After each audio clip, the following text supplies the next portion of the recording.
교회가 많은데 왜 또 교회가 필요한가? 교회가 많은데 왜 또 교회가 필요한가라는 제목으로 하나님의 말씀을 나누겠습니다. 기독교에 대해서 비판적인 분들에게 제가 종종 듣는 말이 있습니다.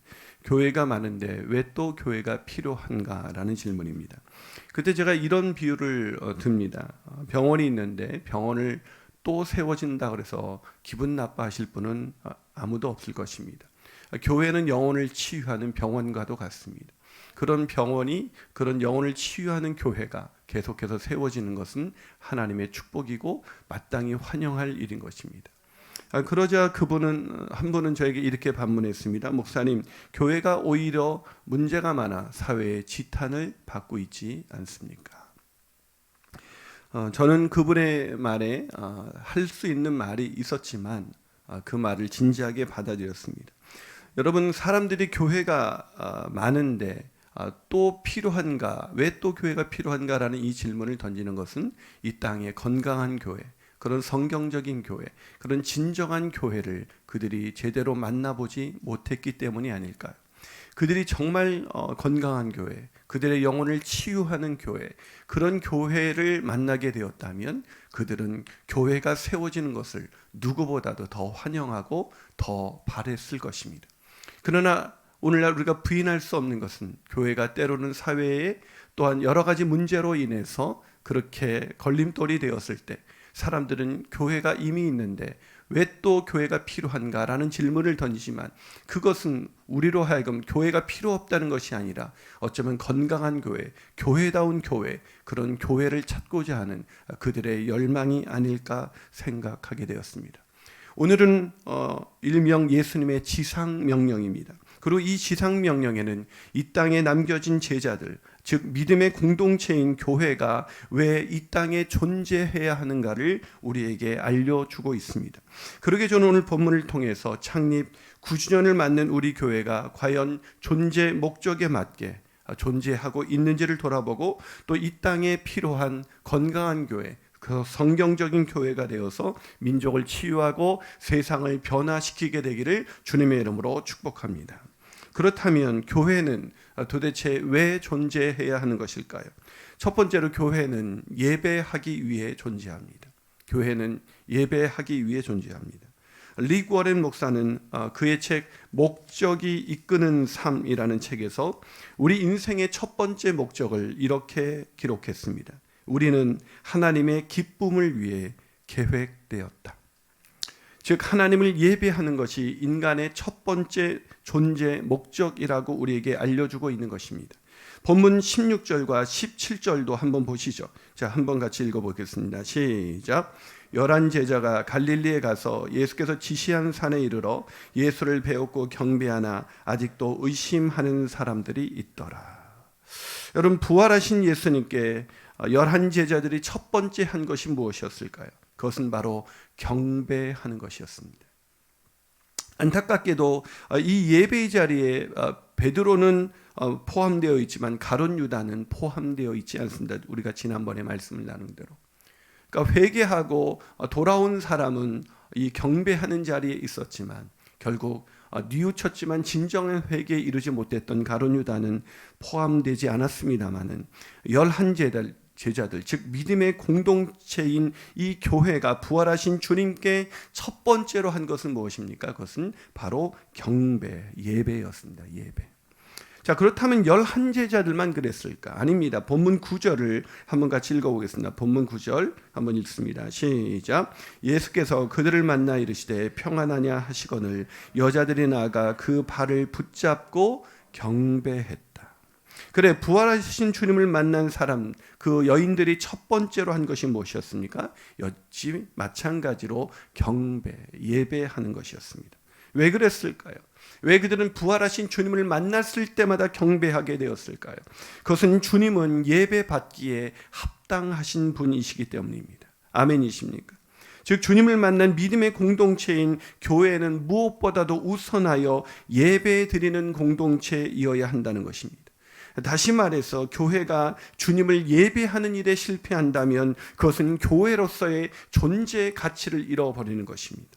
하지만 문제는 예배하기 쉽지 않은 시대 속에 우리가 살아가고 있다는 것입니다. 그래서 교회에서 예배를 드리는 사람들이 아니라 예배를 구경하는 사람들이 많이 있습니다. 오늘도 주일에 많은 교회에서 예배를 드린다고 성도들이 생각할 것입니다. 그러나 정말 하나님이 보시기에, 아니 믿지 않은 사람들이 보기에 우리가 예배 드리는 모습은 정말 하나님 앞에 모든 가치를 드리며 주님을 경배하는 모습으로 비춰지고 있을까? 여러분, 마르바도는 고귀한 시간 낭비 예배라는 책에서 이렇게 말합니다. 하나님을 이렇게 진지하게 대하는 것은 우리의 문화와 전혀 맞지 않다. 우리는 하나님을 예배하는 것을 개인적인 기호와 시간, 편의와 위안의 문제로 바꾸려는 시대와 문화 속에서 살아가고 있다. 무슨 얘기입니까? 예배드리기가 쉽지 않다는 것입니다. 무슨 그냥 우리에게 개인적인 기호를 따라서, 편의에 따라서 예배를 구경하고 있는 것이지, 예배를 드리고 있는 사람들은 사실 많지가 않다라는 것이죠. 즉 교회에 가봐도 예배를 드리는 사람들이 아니라 예배를 구경하는 사람들로 채워져 있다는 것입니다.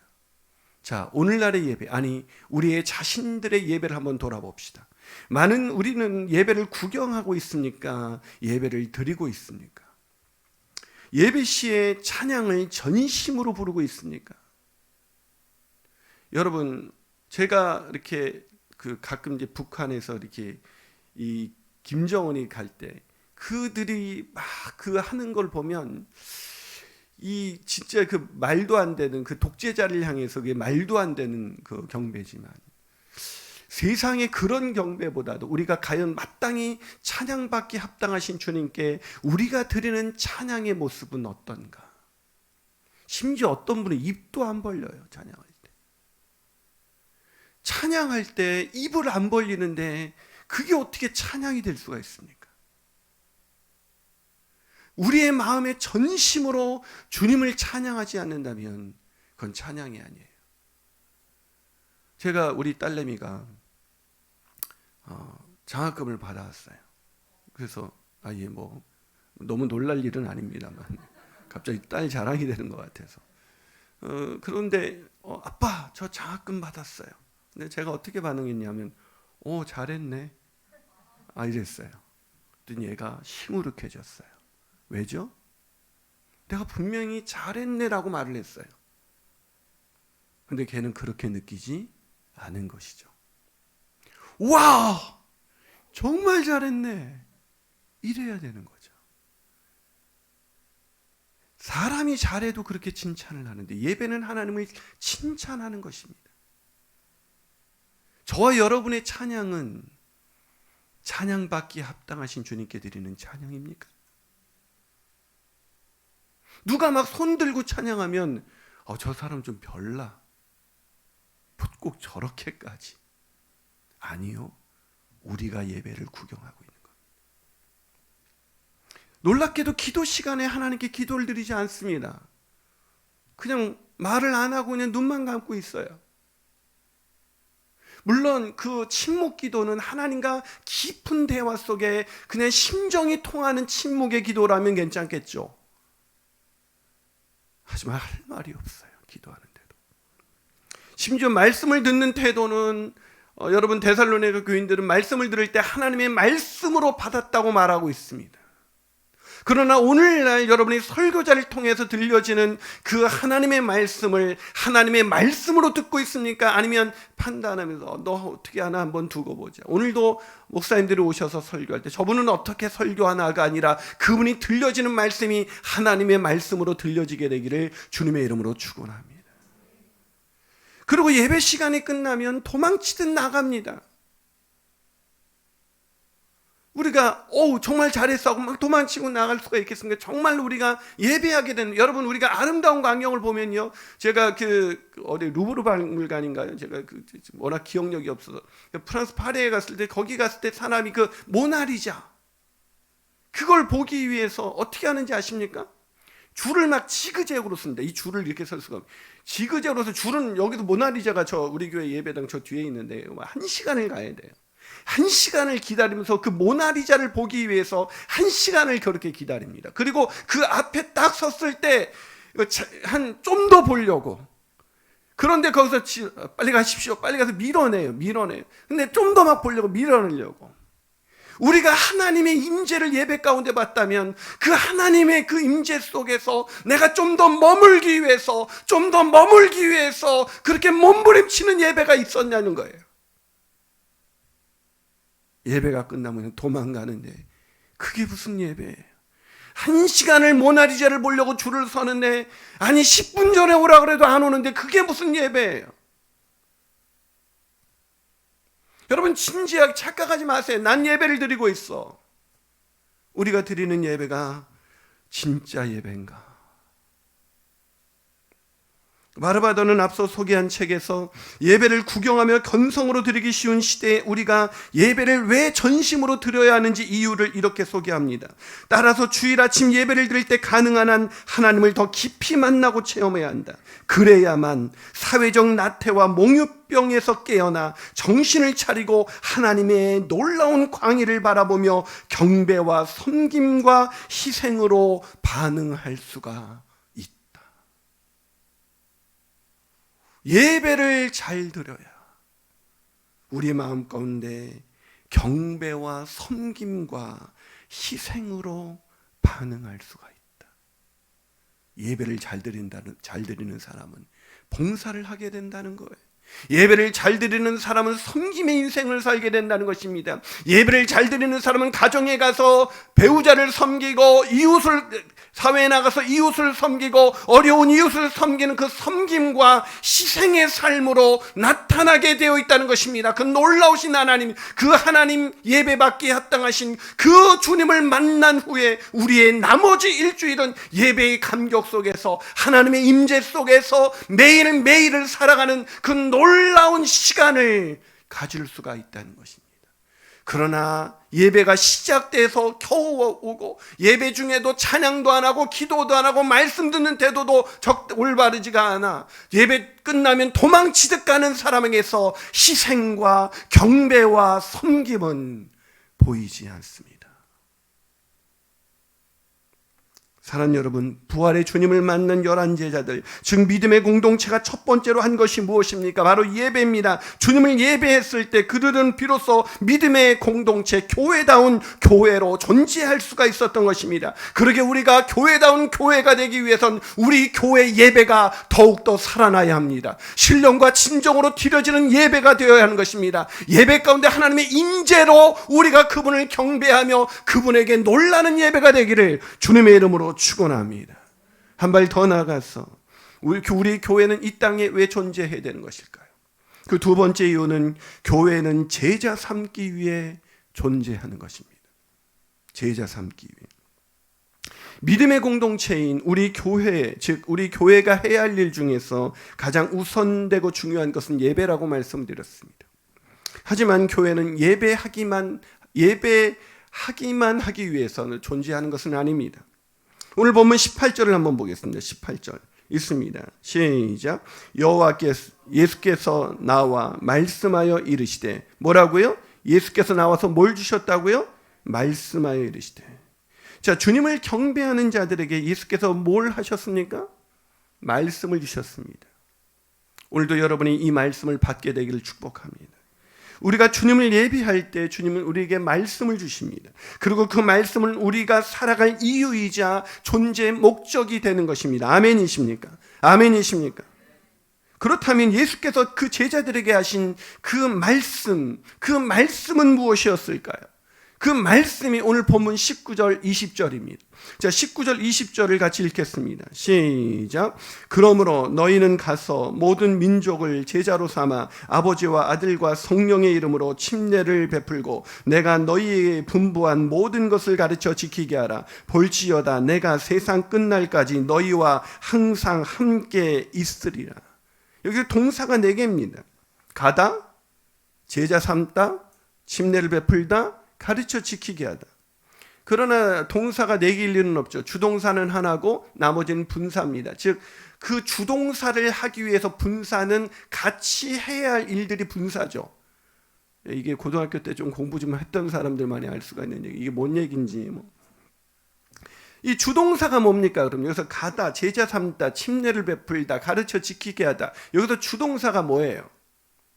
이 주동사는 바로 제자 삼다인 것입니다. 제자 삼다. 그래서 그렇죠. 교회는 제자 삼기 위해 존재해야 한다는 것입니다.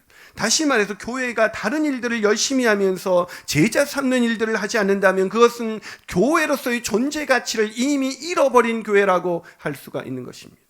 즉 제자 훈련을 해도 되고 안 해도 되는 것이 아닙니다. 여러분이 제자가 된 여러분이 교회라면, 저와 여러분이 교회라면, 교회가 건물이 아니고 믿는 사람들의 공동체가 교회고 저와 여러분이 교회라면 우리는 마땅히 제자가 되어야 하는 것입니다. 제자 훈련은 받아도 되고 안 받아도 되는 것이 아니라 우리는 마땅히 제자가 되어야 하는 것입니다. 아멘이십니까? 제자가 되려면 훈련을 받아야죠. 난 못해, 난 안 해, 난 다 알아. 주님도 그렇게 말씀하실까요? 제자 훈련 받으라면 난 이미 훈련 다 받았어, 이렇게 얘기하는 사람이 있어요. 주님도 그렇게 말씀하실까요? 주님 앞에서 그런 음성을 들으셨다면 확신을 가지고 주님 앞에 서는 날 부끄러움이 없는 사람이 될 것입니다. 하지만 그게 아니라면 주님 앞에 서는 날 넌 왜 훈련을 받지 않았니? 제자는 그냥 되는 게 아닙니다. 훈련으로 되는 것입니다. 아멘이십니까? 주님 앞에 섰을 때 넌 내가 예수 믿고 나서 왜 훈련을 받지 않았니? 말씀 안 하실까요? 여러분, 교회는 제자 삼기 위해서 존재해야 합니다. 다시 말해서 교회가 제자 삼지 않는다면 교회는 교회로서 존재 이유가 없는 것입니다. 제가 올해도 제자 훈련을 7개를 진행합니다. 청년들까지도 제자 훈련을 합니다. 왜 합니까? 교회 존재 이유이기 때문입니다. 세탁소를 하면서 옷수선을 같이 하는 분이 계셨습니다. 그런데 옷수선을 잘하니까 옷수선 부탁하는 분들이 너무 많은 거예요. 그래서 나중에는 옷수선을 부탁하는 사람이 너무 많으니까 이 사람이 이 세탁물은 받지 않고 옷수선만 했습니다. 세탁소인데. 그러면 돼요, 안 돼요? 되죠. 뭐 주인 마음이죠, 뭐 주인이. 아니 뭐 여러분 같으면 세탁소로 열고 옷수선도 하는데 옷수선이 많이 들어오고 세탁물은 잘 안 들어오면 옷수선만 하지 않겠어요? 되는 겁니다. 여러분 그렇게 생각하면 안 돼요. 왜 남이 그 옷수선 하는데 왜 그거까지 뭐라고 하려고 그래? 그런데 우리가 그 세탁소 주인이 옷수선만 할 수 있습니다. 하지만 이름은 바꿔야 합니다. 수선집으로. 그 집은 더 이상 세탁물을 받지 않는다면 세탁소가 아닌 것입니다. 옷수선만 할 수 있습니다. 그러나 이름을 바꿔야 합니다. 옷수선집으로 말이죠. 교회가 제자 삼지 않는다면 이름을 바꿔야 합니다. 더 라이프 라이언스 클럽. 모여서 함께 교제하고 즐거워하고 우리끼리 재밌고 우리끼리 즐거워하는 모임으로 바뀐다면 그건 동아리죠. 교회 가서도 막 끼리끼리 몰려가지고 연배가 맞는 사람이 있네 없네, 이 사람이 없어서 난 이 교회하고 안 맞네. 교회가 그거 하기 위해서 모인 거예요? 교회는 제자 삼기 위해서 모였습니다. 교회의 존재 이유가 제자 삼는 것인데 더 이상 제자 삼는 일을 하지 않는다면 늘 모여서 세상 사람들처럼 교제만 한다면 그 교회는 교회라는 이름을 바꿔야 하는 것입니다. 교회는 다시 말씀드리지만 제자 삼는 공동체입니다. 제자가 되고 제자 삼는 것이 존재 목적인 것입니다. 이것을 위해서 우리는 가서 전도해야 합니다. 그리고 예수를 영접한 이들에게 침례를 베풀어야 합니다. 그리고 그들이 예수님의 제자로 살아갈 수 있도록 오늘 본문에서 뭐라고 말하고 있습니까? 가르쳐 지키게 하라, 훈련시키라는 것입니다. 이것을 해야 제자를 삼을 수가 있습니다. 가르치는데 그치는 것이 아니라 가르쳐 지키게 하라는 것입니다. 지키게 하라.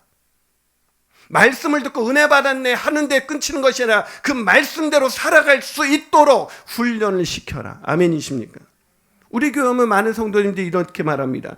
우리 교회는 오면 소감문 쓰다가 천국 간다. 훈련 받다가 천국 간다.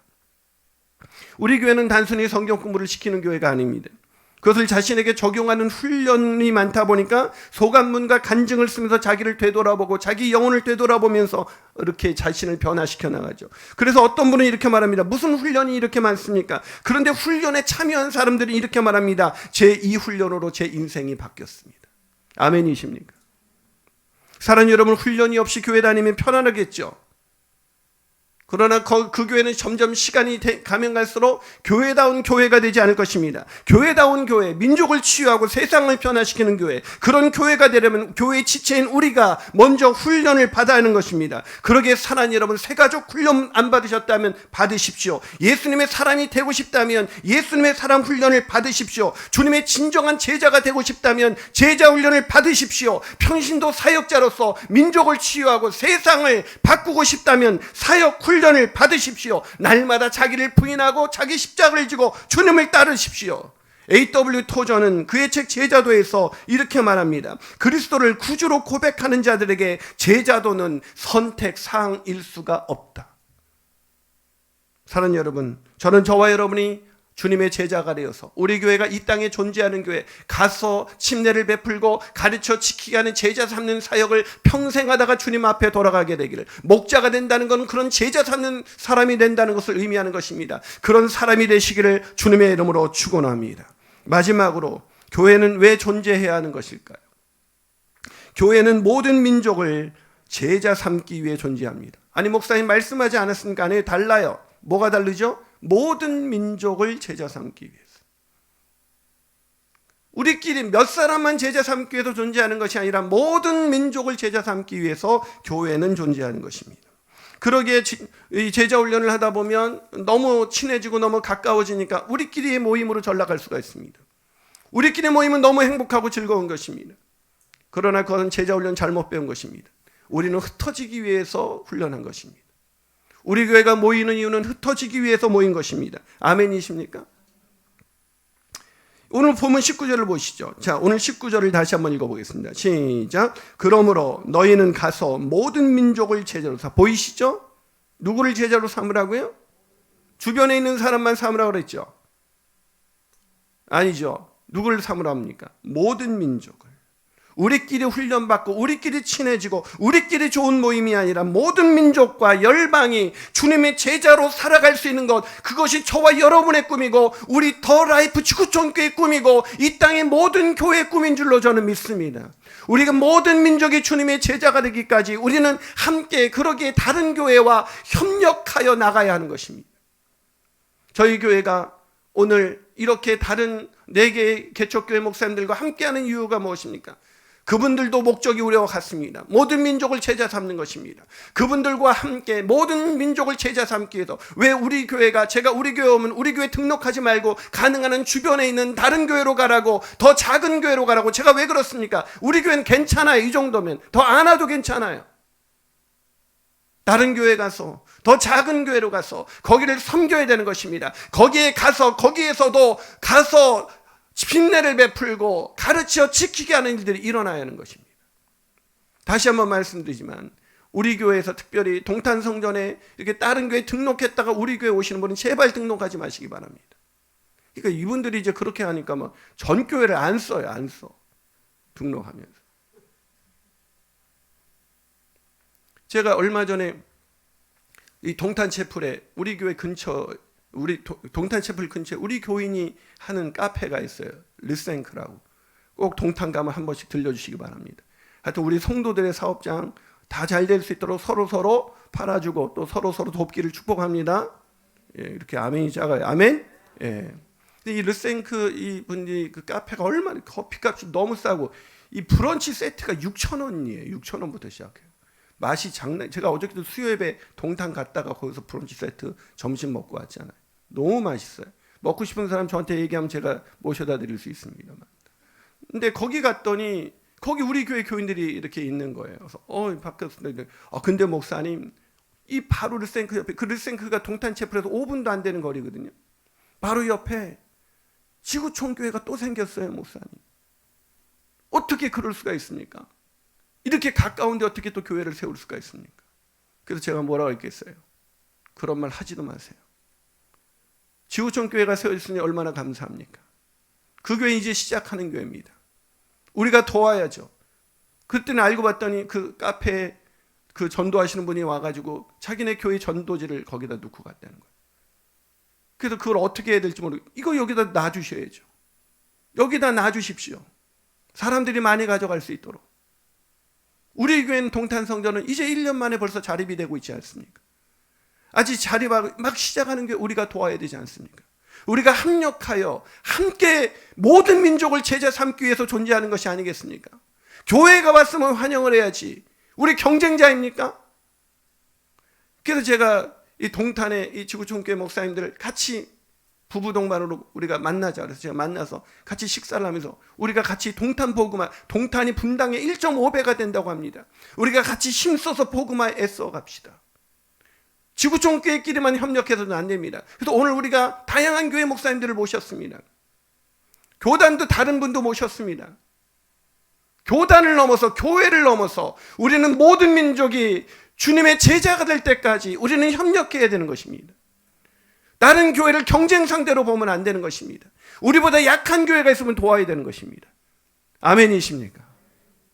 그래서 제가 그 후배가 막 저한테 전화가 와가지고 목사님 한 번만 만나고 싶습니다. 그래서 지구촌교회 이제 부목사로 계시는 보통 후배들이 나 잘 안 만나거든요. 개척하고 나서는. 그냥 만나자 그럴 때 내가 이유가 있어요. 그래서 만났더니 무슨 일이세요? 그랬더니 말을 못해요. 왜 교회 개척하세요? 어떻게 하셨어요? 그래서 개척할 땐 다 오시더라고요. 그랬더니 근데 왜요? 그랬더니 동탄에 개척하세요? 어떻게 하셨어요? 가까운 데 개척하시니까 말을 못 하시는 것 같아서 저기 목사님 제가 뭐 다른 데 다 알아봤지만 그길래 저는 환영합니다. 동탄 우리 교회 가지고 복음화 다 할 수 없습니다. 분당이 1.5배라는데 우리 삼각교회인 우리 교회가 어떻게 동탄을 다 책임질 수가 있겠습니까? 우리 같이 합시다. 도울 게 있으면 말씀해 주세요. 사랑하는 여러분, 우리 교회가 와서 많은 사람들이 얘기합니다. 우리 교회 와가지고 자기 인생이 바뀌고 가정이 바뀌었다고. 어떤 분은 우리 교회에서 이런 얘기를 합니다. 우리 교회 오면 안 변하는 게 이상해요 라고 말을 합니다. 훈련이 많기 때문이죠. 훈련을 통해서 변화가 되기 때문이죠. 아멘이십니까? 저는 그런 교회가 이 땅에 더 많이 세워지기를 원합니다. 그래서 오늘도 우리가 네 개의 목사님들을 우리가 모시고 그분들을 통해서 뭘 하게 되는 것입니까? 그분들의 메시지를 듣고 그분들의 개척 교회 이야기를 듣고 우리가 후원해야 됩니다. 그 교회에서 기도해야 합니다. 그러게 여러분 오늘 창립기념원금에 제가 지난번에 말씀드린 것처럼 늘 11조를 하지만 오늘이 또 연말이라 11조 하시는 그런 주간일 수도 있겠지만 10분의 1을 제가 창립기념 예배 때마다 내가 1년에 10분의 1을 한 번 더 하는 날, 한 번 더 하는 주간, 그래서 그 10분의 1을 모여서 그 10분의 1을 우리가 모여진다면 결코 작지 않은 그것으로 우리가 4개의 교회를 나눠줄 수 있고 그렇게 나눠준 그것이 큰 돈이 아니겠지만 제가 그분들 어저께도 그 목사님 개척 우리 교회 와서 설교하시는 목사님들 부부와 식사를 하면서 이 스토리를 들었는데 이분들이 얼마나 훌륭하신지 몰라요. 제가 그 백석대학원하고 침신대학원 이런데 신학대학원 부흥회 갔을 때 그런 얘기를 했습니다. 어느 것이 쉬운가? 중풍병자가 걸어가는 게 쉬운가? 죄사함이 쉬운가? 그거에 대한 예수님의 그 본문을 가지고 그랬어요. 제가 적용을 하면서 목회에 성공하는 것이 쉬울까요? 목회자의 내면이 바뀌는 게 쉬울까요? 제가 목회를 해보니 이 어려운 때 하나님의 은혜로 상가교회지만 잘 성장하고 있습니다. 그런데 어려운 것은 교회 성장은 쉬운데 내 안에 내면이 바뀌질 않습니다. 내 안에 내면이 주님을 닮아가야 되는데 그 주님을 닮아가는 모습이 내 안에 없습니다. 개척하고 나서 저에게 가장 힘든 것은 교회가 안 되는 것이 아니라 내 안에 내면이 바뀌지 않는다는 것. 그럼에도 불구하고 이런 나를 하나님의 은혜로 구원하신 그 은혜 속에서 오늘 목회를 하고 있습니다. 그 은혜가 아니면 제가 어떻게 목회를 할 수가 있겠습니까? 저 같은 사람이 어떻게 목회를 할 수가 있겠습니까? 그런데 어저께 그 네 분의 목사님 그 부부와 식사를 나누는데 어떻게 이렇게 훌륭하신지 다들. 어떤 분은 사례비를 5년 동안 개척해서 5년 동안 사례비 한번 받지 못하고 사례비를 얼마 전부터 작년부터 받기 시작했는데 사례비가 50만 원이에요. 그거밖에 못 받냐니까 내 사례비는 얼마냐고 묻길래 제가 대답을 했더니 그거밖에 안 받냐고 저한테 그래. 50만 원짜리 목사님이. 그래서 아니 내가 당신의 몇 배를 받는데 어떻게 그렇게 얘기할 수 있냐니까 목사님 전 작은 교회고 목사님은 큰 교회잖아요. 목사님 전 죄송하지만 제 사례비하고 이렇게 교통비하고 이렇게 쓰는 게 우리 한 1년에 1,000만 원을 씁니다.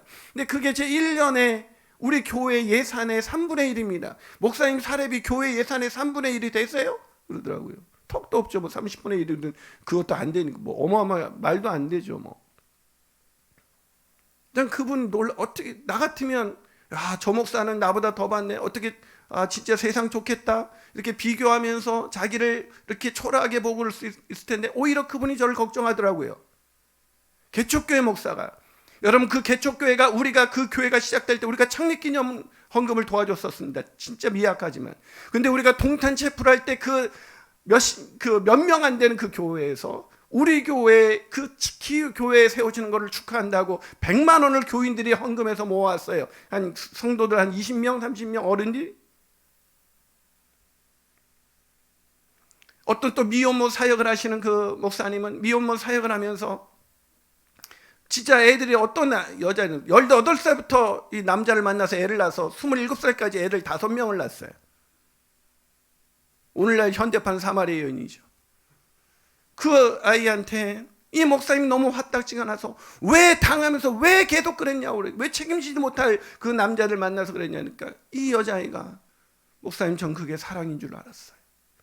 그때 이 목사님이 이 세상에 진짜 사랑인 하나님의 사랑, 그 사랑을 깨닫지 못해서 방황하고 있는 그 아이들에게 교회가 필요하고 미혼모 사역이 필요하고, 그래서 자기 집으로 데려다가 애들을 키우고, 그렇게 키워서 받아낸 애가 75명이고 그렇게 도운 미혼모들만 800명이 넘어요. 그들은 건강도 연약하고 경제적인 물질도 없고 자기의 삶도 제대로 살 수가 없습니다. 그런 분들이 교회를 하고 있습니다. 저와는 비교할 수 없는 존경스러운 분들이죠.